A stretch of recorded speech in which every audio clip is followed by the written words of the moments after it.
a month ago, President Biden made a call for unity, and he promised a COVID strategy based on truth, not politics, based on science, not denial. That's a quote. And it's what makes it so disappointing that our Democratic colleagues in the White House are pushing this $1.9 trillion spending bill. They're using a process that is designed to not find common ground, designed to be purely partisan. It is not informed by any objective measure of needs. The only organizing principle seems to be to spend as much money as possible and willfully ignore the adverse impacts of these policies. COVID has been an extraordinary crisis, no question about it. And Congress responded in an extraordinary way. When the government shut down the economy because of COVID in March and April of last year, it produced a crisis that Congress responded to with, over the course of last year, 5 overwhelmingly bipartisan bills, almost $4 trillion in relief. One of these bills was signed into law less than 2 months ago. And now, and for some time now, the economy has been in a recovery mode.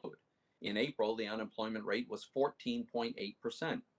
In January of this year, it's down to 6.3, and 18 states have unemployment rates below 5. GDP growth in the last 2 quarters has been extraordinary, and the consensus for this entire year is to have extremely strong economic growth, could be as much as 5%.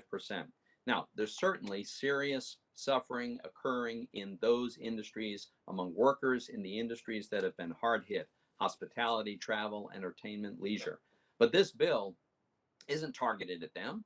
This bill is a wasteful, not at all targeted, and largely unrelated to COVID bill. Just consider some of the items. The so-called universal stimulus checks, the vast majority of the 160 million Americans that have received checks never experienced any loss of income.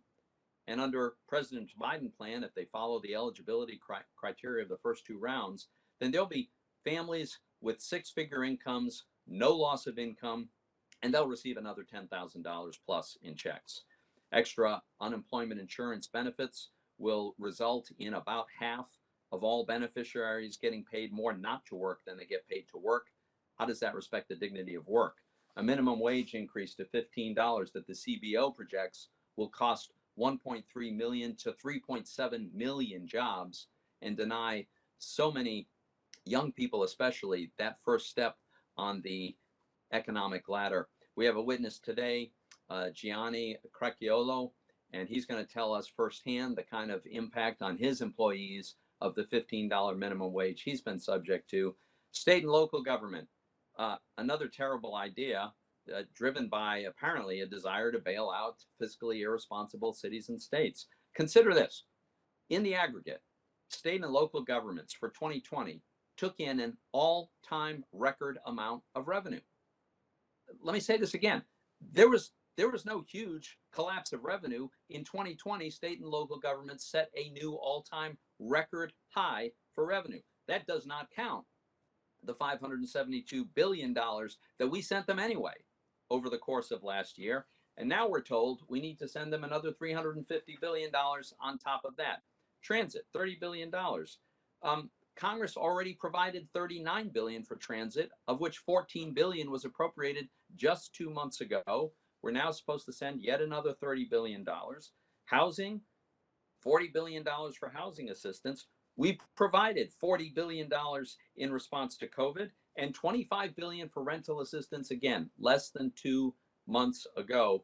And that's all, of course, on top of the $800 billion the federal government has provided in stimulus checks and unemployment insurance benefits to cover expenses like rents and mortgages. So, Mr. Chairman, it's disappointing to me that the president's call for unity is starting to ring hollow.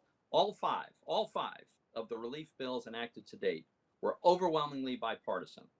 There's a reason that this one is not, and it's because there's no rational economic justification for what's in it.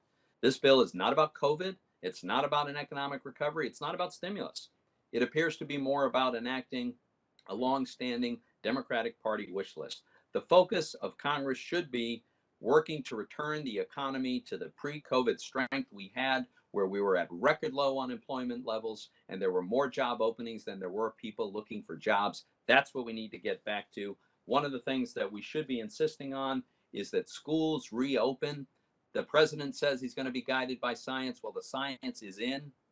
CDC research shows it is safe to reopen schools, and it is necessary for the sake of our kids that we do so. These closures have been very harmful to student performance and well-being in a variety of ways.